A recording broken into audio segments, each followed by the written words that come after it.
Hello, everyone, and welcome to today's Sutta class. We will start, as usual, with the Namo Tassa. Feel free to join if you like. Namo Tassa Bhagavato Arahato Samma Sambuddhassa. Namo Tassa Bhagavato Arahato Samma Sambuddhassa. Namo Tassa Bhagavato Arahato Samma Sambuddhassa. Buddhang Dhammang Sanghang Namasami. So, welcome to today's Sutta class. Today we are continuing to read the Potaliya Sutta, Majjhima Nikaya number 54. And this is a sutta that we started last time already. And today, hopefully, we can finish it. And for those of you who've been there last week, I hope you remember the story. This is about somebody called Potaliya in conversation with the Buddha.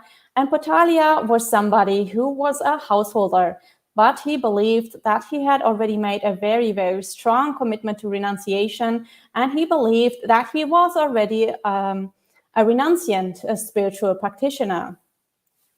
And so what he had actually done is he had handed over the inheritance to his children. So he had handed over the business and the household to his children. And so he believed that he had already cut off what he calls the cutting off of all affairs. So he thought that he had already let go of all attachments and that he no longer was in any way involved with, any kind of material attachments with the sensual world, that he already had made a very, very deep spiritual commitment and let go basically of all attachments to the material world, that he was a very accomplished spiritual practitioner. And so he had actually visited the Buddha, and he didn't look for any kind of spiritual teachings. He was just there trying to pick a fight, basically. So he was very arrogant. He just went to the Buddha to provoke some kind of spiritual debate.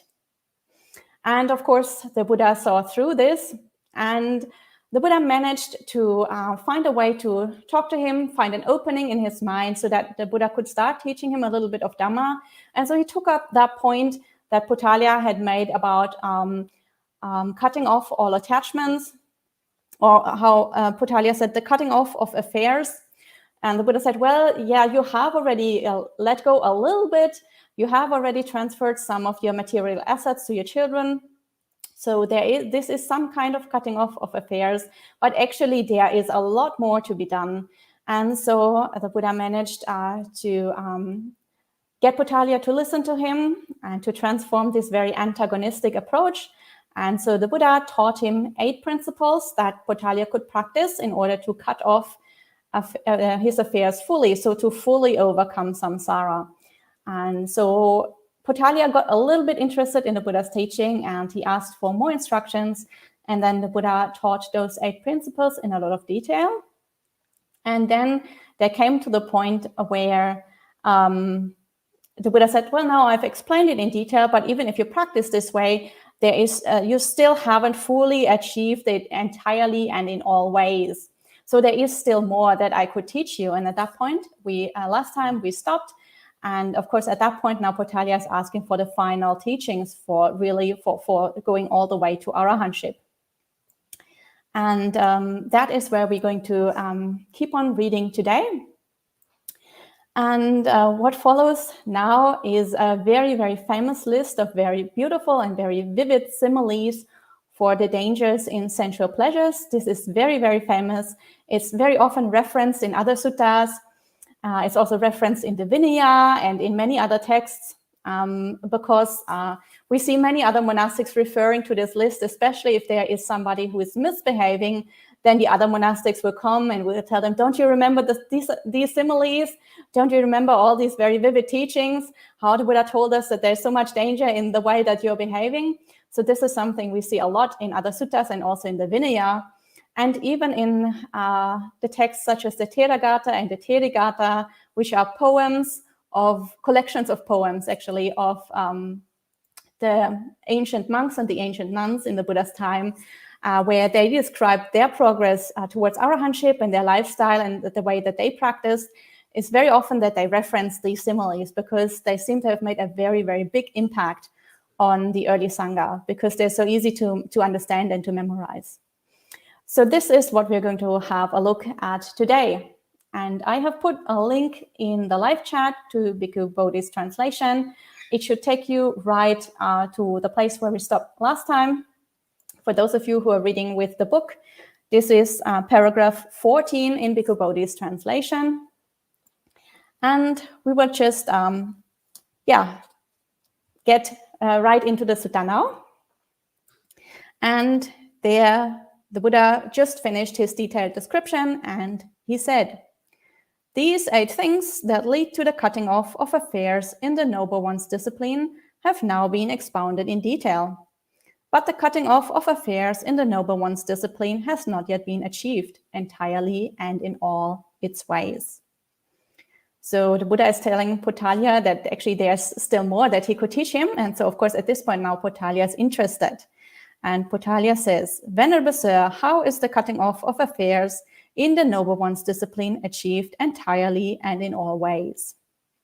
"It would be good, Venerable Sir, if the Blessed One would teach me the Dhamma, showing me how the cutting off of affairs in the Noble One's discipline is achieved entirely and in all ways."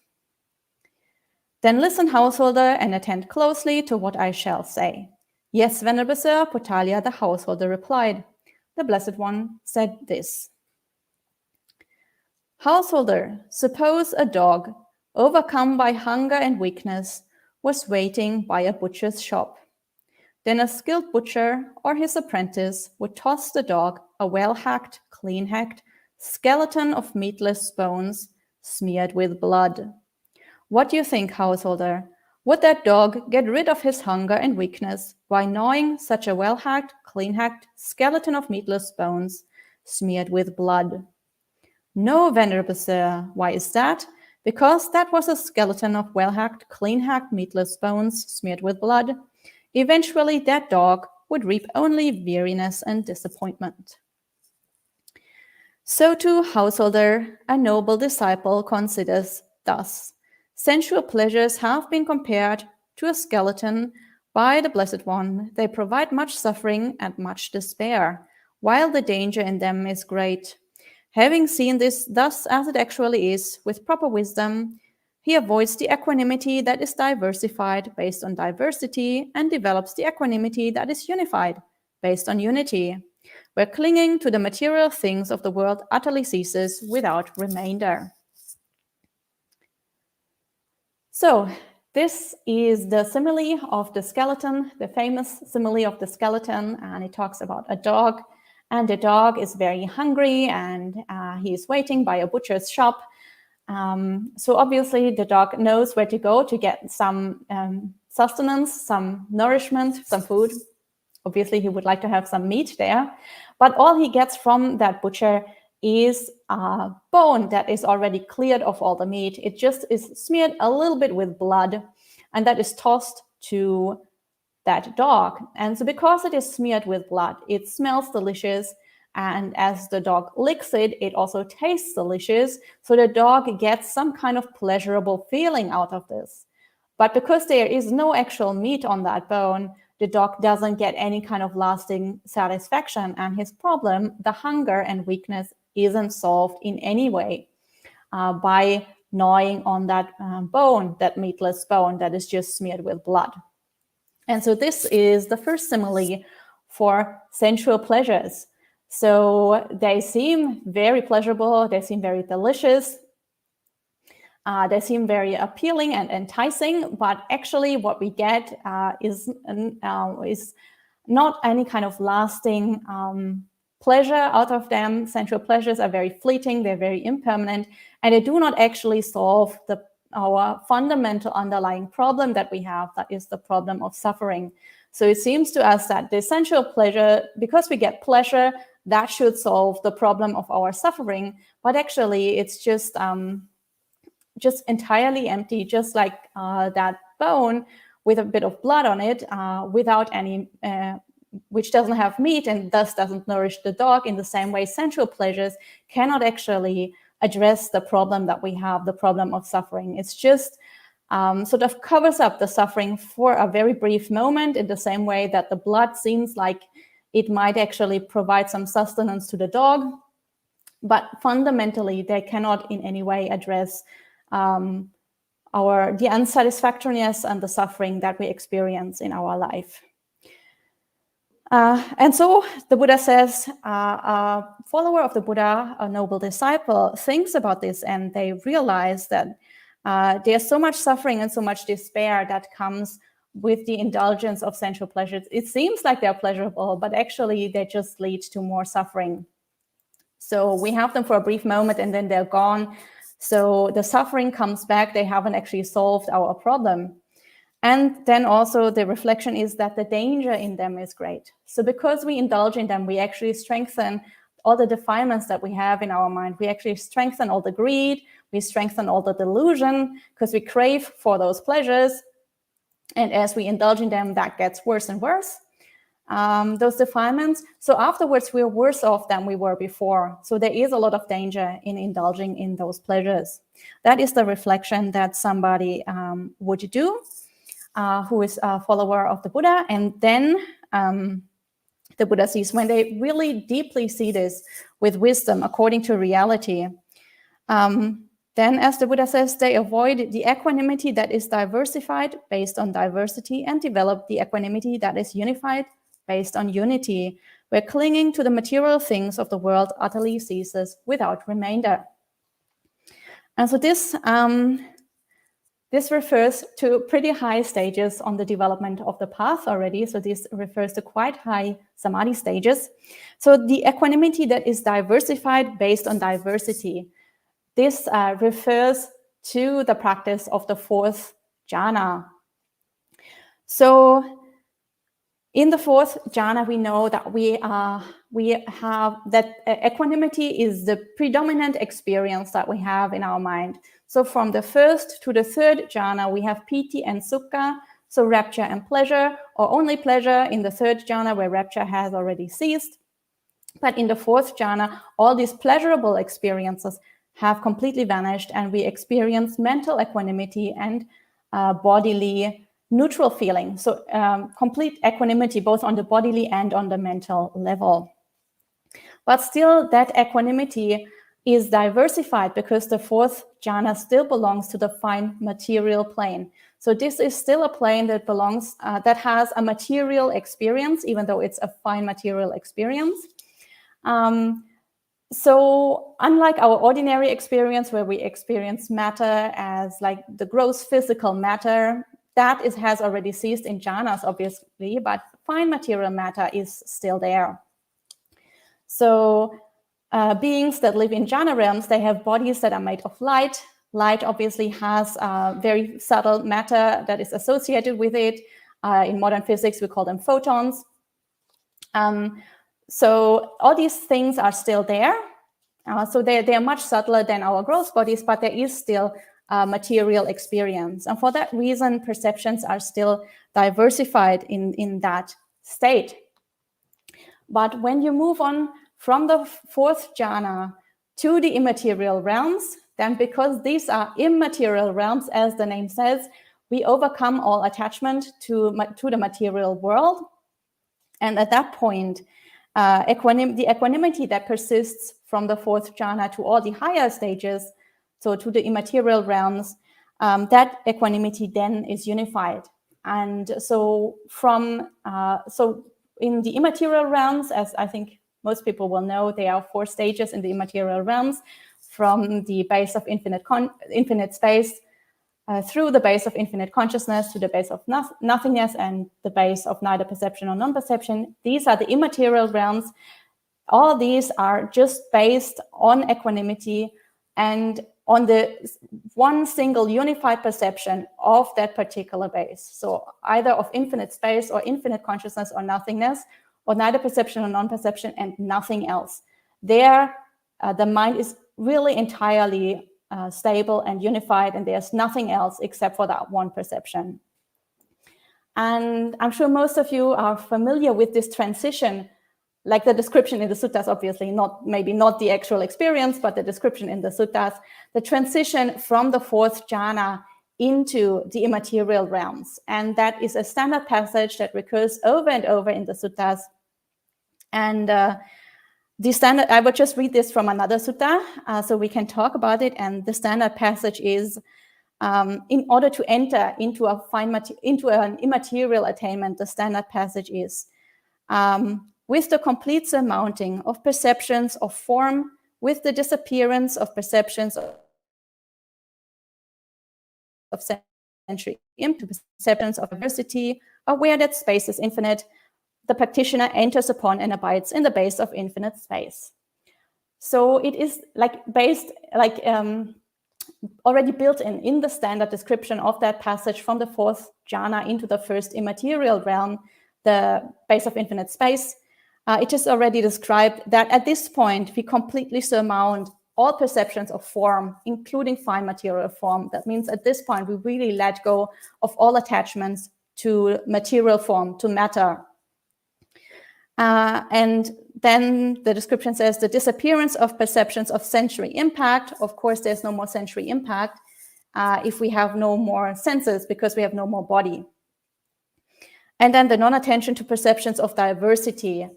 So our perceptions of diversity also cease at this point. So in the fourth jhana, we still can have those what is called perceptions of diversity, even though, of course, the mind is very stable and very equanimous already. So it wouldn't be like completely wild, lots of different things impacting on the mind. The mind would already be quite still, but we can still perceive a diversity of things.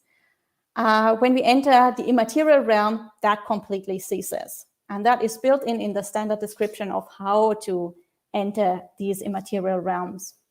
So at that point, clinging to material things of the world utterly ceases without remainder, as the Buddha says here. So this is what the Buddha talks about here, that entry into immaterial realms.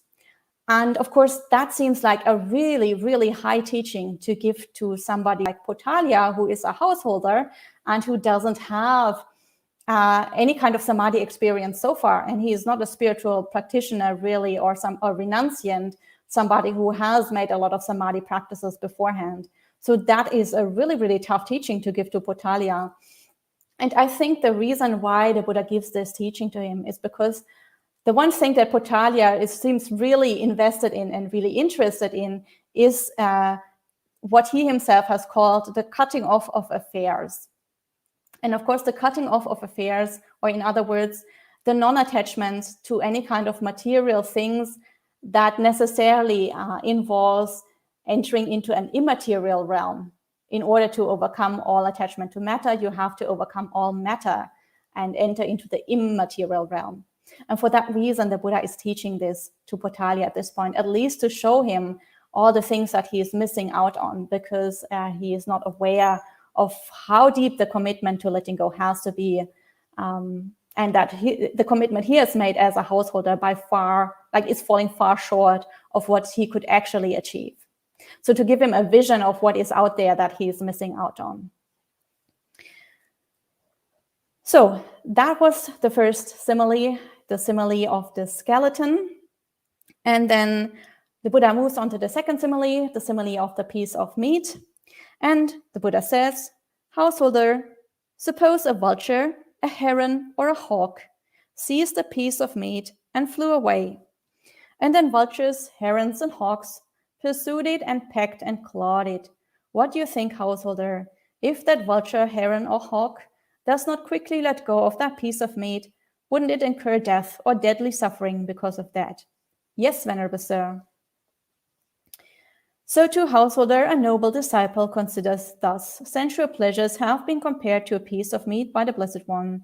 They provide much suffering and much despair, while the danger in them is great. Having seen this thus as it actually is with proper wisdom, that practitioner goes from the fourth jhana to the immaterial realm and then clinging to the material things of the world utterly cease without remainder. So this is the second simile, the famous simile of the piece of meat, where a bird has actually this time gotten hold of an actual piece of meat, not like the bone, and not like the dog who just got a bone, but this time they actually got a piece of food. And what has happened is that everybody else, all the other birds, got very jealous and got very agitated, and they got very violent. And they're all pursuing this one bird, trying to get that piece of meat, and they're attacking it. And that bird is being pecked at and stabbed and injured. And if that bird doesn't let go of that piece of meat quickly, it might really be seriously injured or even die. And again, this is a simile for sensual pleasures. So when we have something and it's very attractive, then of course other people and other beings also want to have this. So it gives rise to a lot of jealousy. It gives rise to a lot of angry feelings and angry emotions, and it gives rise even to a lot of violence. And I think we can experience that in our daily experience.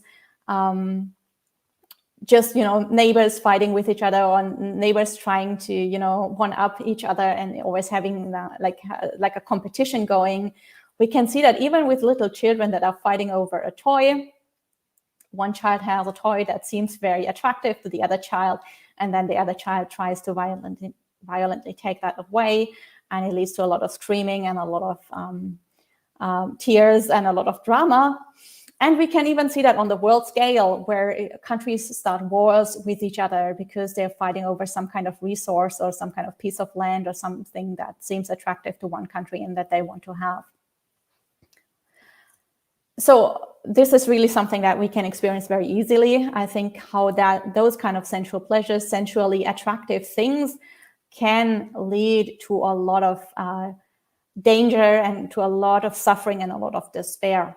And again, we reflect on this, and then we develop a lot of equanimity, and eventually we really surpass all or overcome all attachment to the material, any kind of material form, even the most subtle form. So obviously we don't just overcome attachment to the fourth jhana, but we overcome attachment to all material forms, including even the fourth jhana. So the Buddha's point is not that the fourth jhana is especially dangerous, but that the fourth jhana, even the fourth jhana, as the most subtle kind and the most pleasurable kind of material experience, also needs to be overcome.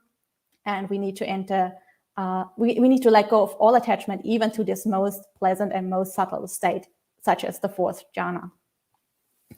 Not to mention all the lower stages. So, and then the Buddha talks about the next simile, which is the simile of the grass torch. And he says, householders, suppose a man took a blazing grass torch and went against the wind. What do you think, householder? If that man does not quickly let go of that blazing grass torch, wouldn't that blazing grass torch burn his hand or his arm or some other part of his body, so that he might incur death or deadly suffering because of that? Yes, venerable sir. So too, householder and noble disciple considers thus. Sensual pleasures have been compared to a grass torch by the Blessed One. They provide much suffering and much despair, while the danger in them is great.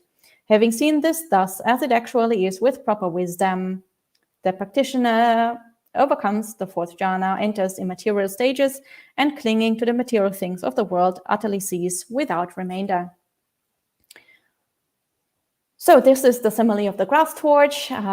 It's somebody holding on to a grass torch and going against the wind, so the flames get blown into their face or onto their body, and of course that will cause a lot of suffering. So again, they have a desirable object, a grass torch, a torch that will bring light and warmth in the darkness, in the night. But if you mishandle it, it will bring you a lot of suffering, a lot of despair, and can even kill you. And again, we reflect in the same way sensual pleasures can affect us negatively in this way, bring us a lot of suffering, bring us a lot of despair, and we realize that we need to let go of all this attachment. Then there is the simile of the charcoal pit, which is next. Householders, suppose there were a charcoal pit, deeper than a man's height, full of glowing coals, without flame or smoke. Then a man came who wanted to live and not to die, who wanted pleasure and recoiled from pain. And two strong men seized him by both arms and dragged him towards that charcoal pit. What do you think, householder? Would that man twist his body this way and that? Yes, venerable sir, why is that? Because that man knows that if he falls into that charcoal pit, he will incur death or deadly suffering because of that. And so too, householder, the noble disciple considers in the usual way that sensual pleasures are dangerous and resolves to enter the immaterial plane and let go of all attachment.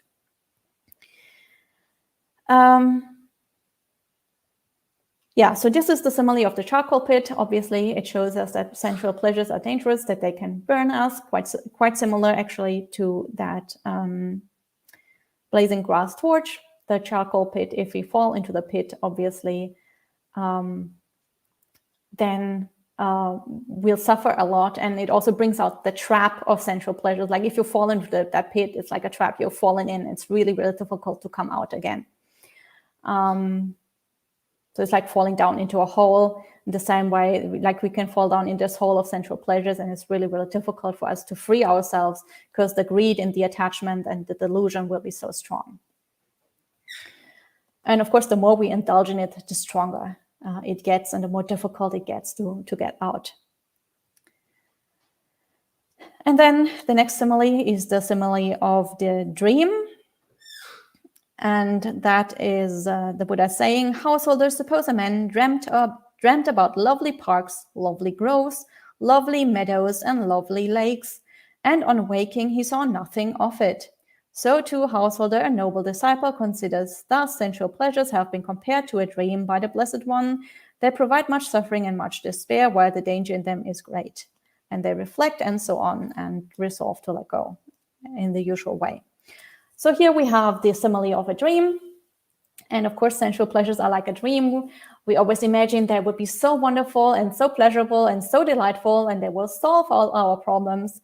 And sometimes we don't even think about it at all. We just dream, like in a dream, on autopilot, just indulge in one pleasure or run after one pleasure after the other without even properly reflecting, just like somebody in a dream doesn't properly reflect. And we have all these imaginations of how great it will be, but actually at some point we wake up and we realize we have gained nothing at all, and we are still in the same kind of messed up psychological states as we were before. And we still experience the same kind of suffering that we had before. So it hasn't actually solved our existential problem, the problem of suffering and the problem of impermanence. So again, the noble disciple reflects and then resolves to attain the immaterial stages. And then the next simile is the simile of the borrowed goods. And the Buddha says, householders, suppose a man borrowed goods on loan, a fancy carriage and fine jeweled earrings, and preceded and surrounded by those borrowed goods, he went to the marketplace. Then people seeing him would say, sirs, that is a rich man. That is how the rich enjoy their wealth. Then the owners, whenever they saw him, would take back their things. What do you think, householder? Would that be enough for that man to become dejected? Yes, venerable sir, why is that? Because the owners took back their things. And so too, householder, a noble disciple, considers thus sensual pleasures have been compared to borrowed goods by the Blessed One. They provide much suffering and much despair, while the danger in them is great, and so on. So the simile of the borrowed goods really tells us that sensual pleasures are like taking a loan from the future. So now we might experience a quick dopamine hit. We might experience a few pleasurable sensations. So it might seem to us that it is actually worth it. And we might even reflect on it, and we might even know that in the future we have to pay this back with more suffering and more craving and with all the defilements that we have fostered in our mind, that we have let grow in our mind because we indulged in these things. So maybe we even know that in the future this will lead to harm, or maybe we haven't thought about it at all and didn't realize that all these defilements we are cultivating will lead to harm in the future. But it's really like a loan. We experience a quick pleasure now, but in the future this will lead to suffering, because we have strengthened the defilements in our mind. We have created bad karma, and eventually that karma will come and catch up with us. So it's like a borrowed good. Eventually, not only will we lose the pleasure, but we also will feel, as that man feels dejection because he had lost that pleasure and had to give it back to the owners. In the same way, we will also feel more despair in the future, because we have cultivated that bad karma. So, and then finally, there is the simile of the fruit on a tree. And the Buddha says, "Householder, suppose there were a dense grove not far from some village or town, within which there was a tree laden with fruit, but none of its fruit had fallen to the ground. Then a man came, needing fruit, seeking fruit, wandering in search of fruit. And he entered the grove and saw the tree laden with fruit. Thereupon he thought, 'This tree is laden with fruit, but none of its fruit has fallen to the ground. I know how to climb a tree, so let me climb this tree, eat as much fruit as I want, and fill my bag.' And he did so. Then a second man came, needing fruit, seeking fruit, wandering in search of fruit. And taking a sharp axe, he too entered the grove and saw that tree laden with fruit. Thereupon he thought, 'This tree is laden with fruit, but none of its fruit has fallen to the ground. I do not know how to climb a tree, so let me cut this tree down at its root, eat as much fruit as I want, and fill my bag.' And he did so. What do you think, householder, if that first man who had climbed the tree doesn't come down quickly when the tree falls, wouldn't he break his hand or his foot or some other part of his body, so that he might incur death or deadly suffering because of that?' 'Yes, venerable sir.' So too, householder, a noble disciple considers, thus sensual pleasures have been compared to fruits on a tree by the Blessed One. They provide much suffering and much despair, while the danger in them is great," and so on. So here we have the simile of the fruits on a tree, and two men or two persons. The first person comes and just wants some fruits, and they climb that tree and try to get fruits there. But then a second person comes along, and that second person also wants fruits, and they don't know how to climb that tree, so they just cut down the tree without any regard for that first person's life or for that first person's safety or even for the future, because if they cut down the tree, obviously there won't be any more fruit in the future. And so another person's actions can really impact on that first person. And so this is also something that we experience all the time, as long as we cling to material things. So even if we ourselves are good people, we are trying to do the right thing, we are keeping precepts, we are living a good life, we are not alone on this planet. There are a lot of other beings around us, and we cannot control other people's actions. So other people might be there, and they might be violent, and they might do a lot of stuff that impacts us and that really, really causes us a lot of harm and a lot of suffering.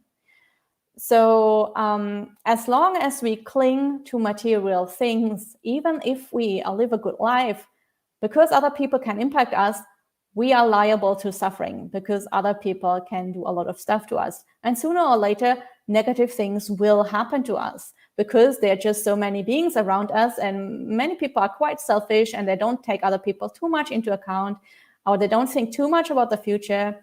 And we can experience that in like very small things where people just really don't consider properly and harm us. Or we can even see that on the very big scale where people are destroying this entire planet. And with climate change and so on, and just environmental destruction and destruction of, which causes the destruction of livelihood for so many people, destruction of the habitat for so many animal species, and basically just might actually make our entire planet uninhabitable eventually. So as long as we have a material body, suffering is going to come, because we cannot control what other people are doing or what other beings are doing. And so the only solution to this problem fundamentally is to let go of all attachment to any kind of material object or material thing. Because in the immaterial realm, obviously there is no matter, and so other beings cannot impact each other.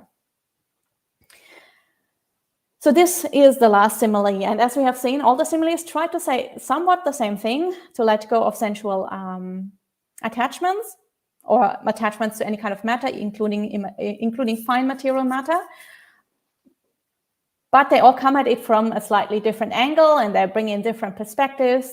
Sometimes they bring in other people and how they impact us. Sometimes they bring in how our craving causes harm, how other being, the jealousy of other people causes harm, or how hatred of other beings causes harm, or how it's just like a dream, or so on. So they provide many different angles and many different perspectives just to get this point across.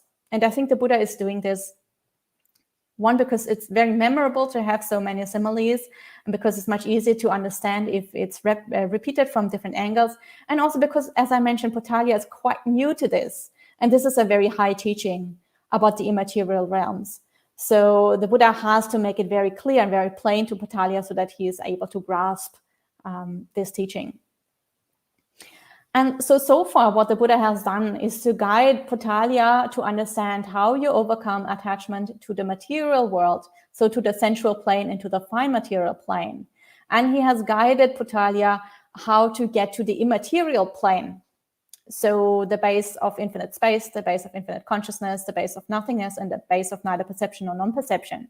But even the immaterial plane is still within samsara. So this is still a rebirth. We still haven't overcome our attachment to samsara yet, because we're still attached to the immaterial realm. So to the mental aspect of our experience. And as long as we still have this attachment, we are not freed from samsara. We are not ultimately liberated from this round of rebirth and from suffering. So we haven't really fully developed the Buddhist path yet. So there is one last step that is missing, and this is what the Buddha now teaches about. So the Buddha says, based upon that supreme mindfulness whose purity is due to equanimity, this noble disciple recollects their manifold past lives. That is one birth, two births, three births, and so on. I think most of you will be familiar with this passage. And with the aspects and particulars, they recollect their manifold past lives. So what the Buddha is talking about now, he's starting to talk about the three higher knowledges, or specifically this, what I have read now, is the first of the three higher knowledges, in Pali called the Tevijja. And so with the higher knowledges, we are able to make that, to really deeply develop wisdom and deeply understand about the reality of samsara and make that breakthrough to arahantship.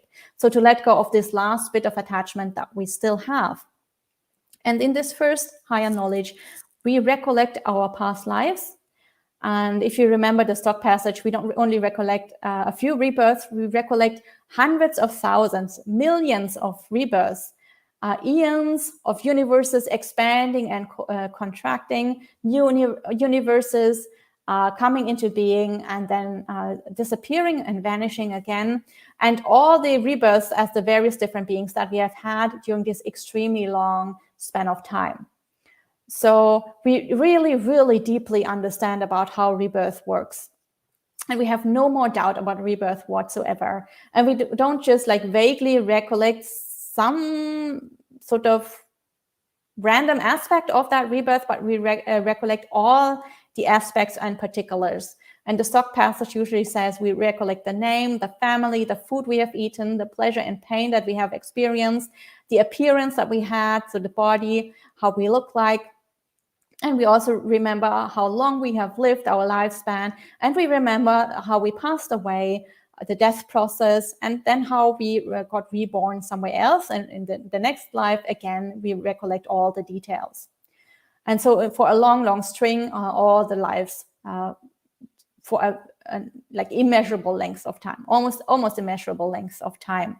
So we have no more doubt about rebirth. And for that reason, that this is called the first higher knowledge. And this first higher knowledge, as the Buddha says, is based on the supreme mindfulness that emerges from this very deep samadhi that we have just practiced in the immaterial realms. The supreme mindfulness and the equanimity. And of course, equanimity, we have talked about equanimity the whole time. Equanimity is present in the fourth jhana and all the attainments upwards of the fourth jhana, so all the immaterial attainments as well.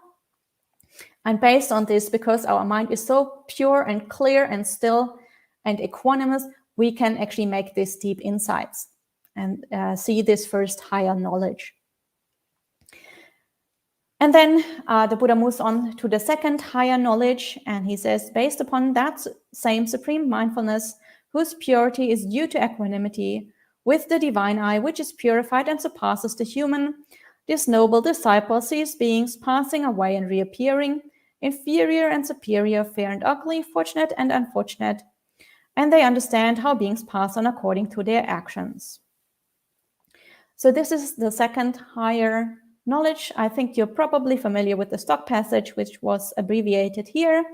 And the second higher knowledge is about understanding how karma leads to different kinds of rebirths. So that karma is the process that drives rebirth, and that good karma leads to a good rebirth, and bad karma leads to a bad rebirth.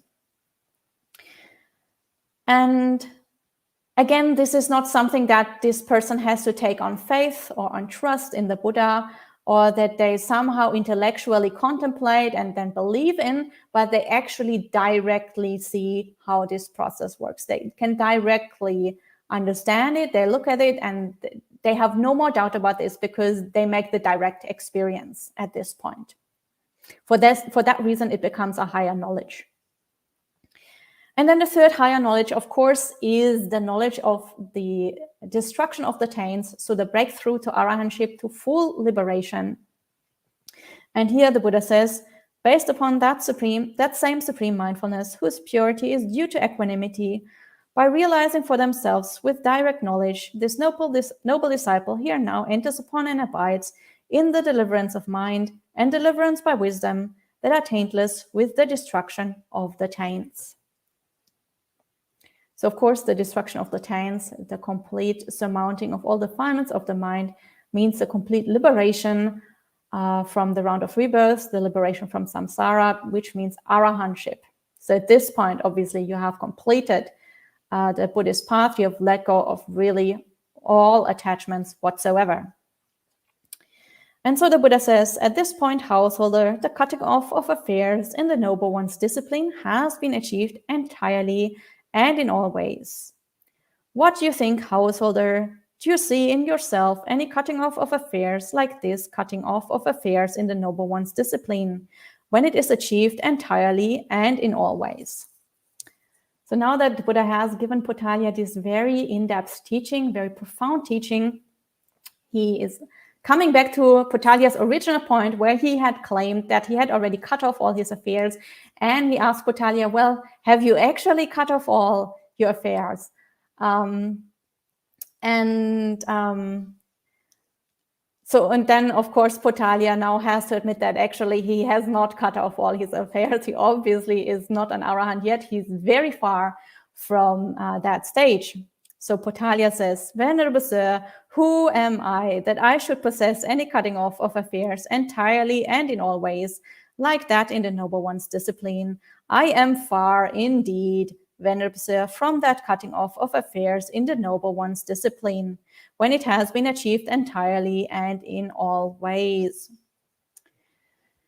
So Potaliya at least has a little bit of wisdom, so we can now distinguish between what he has done and what actually the Buddha is describing, and he is honest enough to admit that actually he made a mistake and that he has not achieved this cutting off of affairs as he had previously thought. And he also has to admit now at this point that he is not actually a very accomplished spiritual practitioner, and he is not a renunciant. He is still very much a householder. And the time is already a little bit advanced, so I'm not going to read through the rest of the sutta. The rest of the sutta is just Potaliya saying that he made a mistake and that now he has a much better appreciation for Buddhist monastics, and that in future he will support Buddhist monastics a lot more, and he has a lot more reverence and respect for those monastics, and he will also support them with requisites and so on. And it also ends with a stock passage where Potaliya now takes refuge in the Buddha, the Dhamma, and the Sangha, and declares himself a lay follower for life. And again, this is really interesting because the sutta started out with Potaliya claiming that he was an accomplished renunciant. And now in the end here, he just says, well, actually, I'm a lay follower. And he refers also to himself as a lay follower and goes for refuge in the Buddha Dhamma Sangha as a lay follower. So again, we can really see how he has grown through this teaching and how he was able to accept that teaching and at least have a vision of what is possible, even though he himself probably isn't practicing it. He himself is going back to his lay life, but he has a vision of how you could potentially develop your mind and actually attain arahantship and cut off all affairs. So I think at this point, I am going to end the sutta discussion for today. And now if you have any questions or comments, please type them in the live chat and I will see if I can answer them.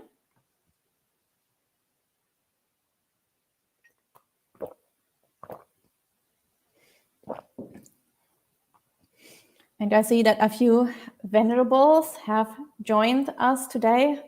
Welcome to Buddhananda Mahathera. And I think also Ashin Visuddhananda is a monk. So it's really good to see you. Thank you for tuning in. And let's see if there is any question in the live chat. I see a lot of people saying sadhu and so on.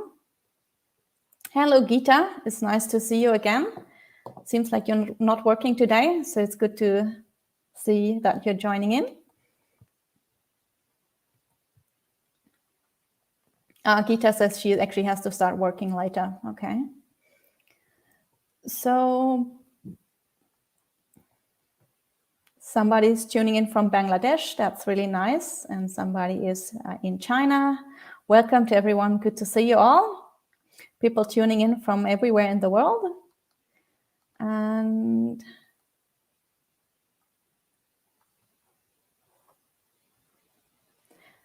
Sud has a question. Sorry, Melissa. Didn't mean to display this one. Yeah, okay. So Sud asks, what would you say the goal is for lay followers per the Buddha? Well, so it depends on your own aspirations, but the Buddha actually said, the Buddha actually gave us some role models that we should emulate.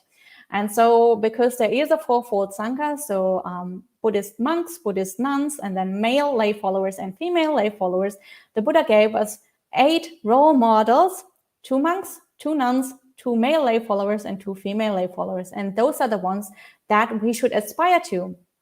And the Buddha says, as we practice, we should always think about those people and we should wish and aspire to becoming like them. So for the monks, they should aspire to become like Sariputta and Mahamoggallana, the 2 male chief disciples.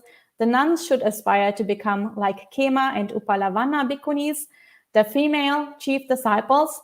And then the layman should aspire to becoming like Chitta, the householder, and Hataka of Alavi. And the female lay disciples should aspire to become like Kuchuttara and Nandamata. And for those of you who don't know those people, I have actually taught a series on those role models for lay people. You can find them on the Buddhist Insights channel.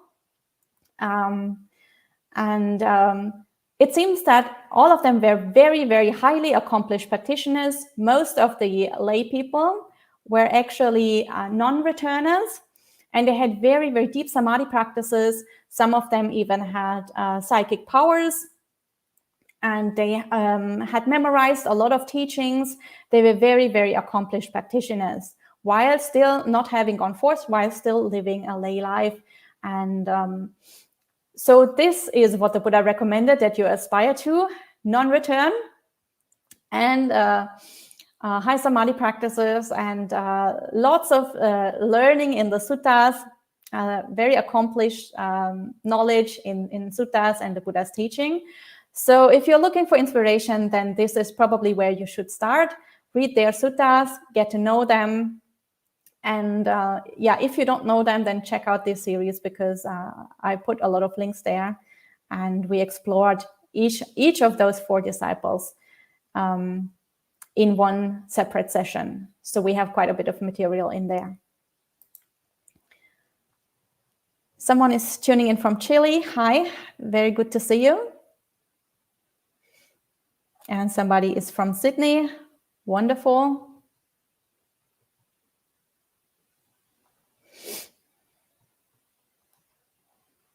And Sud asks for the names again. So I will just type them in the chat. So the names are, for the male lay followers, Chitta the householder and Hataka of Alavi. And for the female side, it's Kuch Uttara and Velukantaki Nandamata. So I will just quickly type this in the live chat.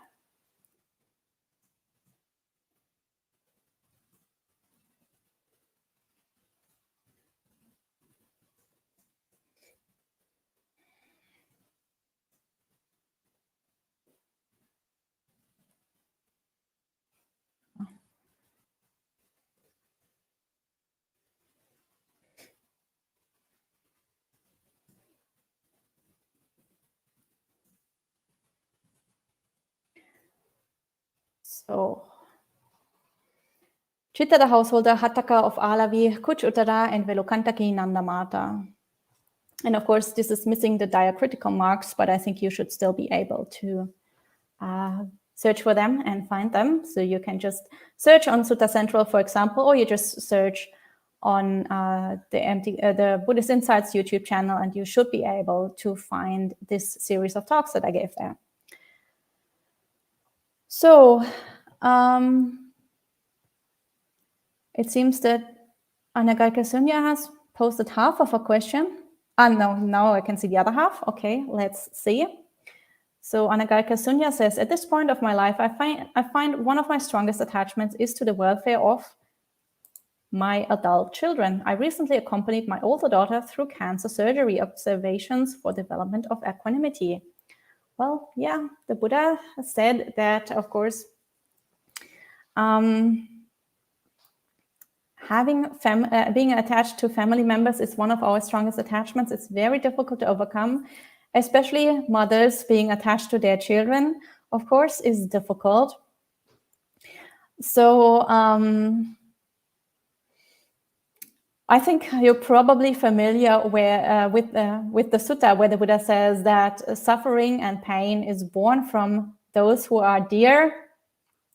This is a story in the Majjhima Nikaya where somebody has lost their child, a father has lost his son and comes to the Buddha, and the Buddha says, well, yeah, these attachments to loved ones can lead to a lot of pain and suffering. And that man got very angry, didn't understand the teaching, and complained about the Buddha and said, well, no, actually only happiness and joy come from family members, no pain and sorrow.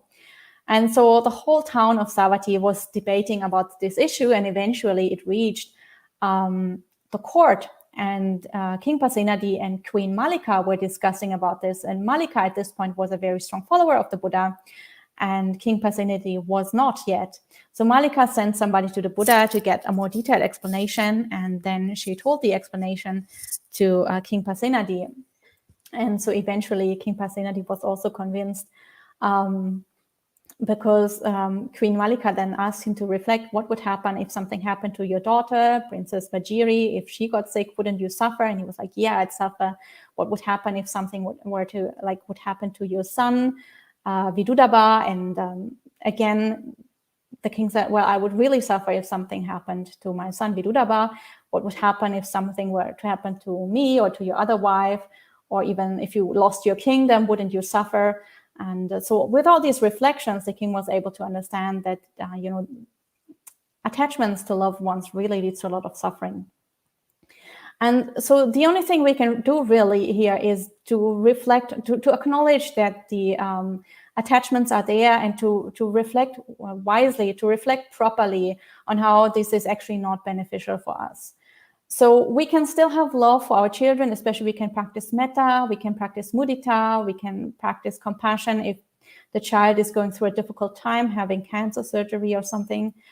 So we can practice the Brahma Viharas, but Brahma Viharas should be practiced without attachment. So we can still have very, very positive relations with our children and also with all other human beings and all other beings in general.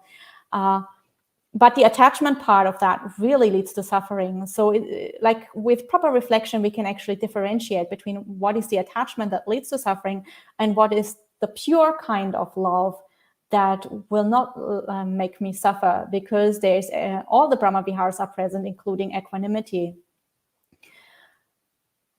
So the most beneficial thing is to read suttas like this.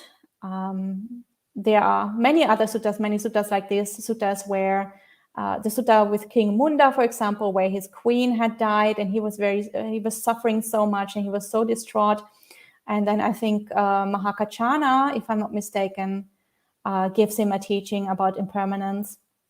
So really properly reflecting, while at the same time not rejecting the children, but to practice the Brahma Viharas with them, I think is usually quite a good way to go. And of course, not to expect that you can let go your attachments straight away, because the attachment to family members is very strong. So this is something probably that will only lessen over a long period of time. And I think that's fine, and that's to be expected.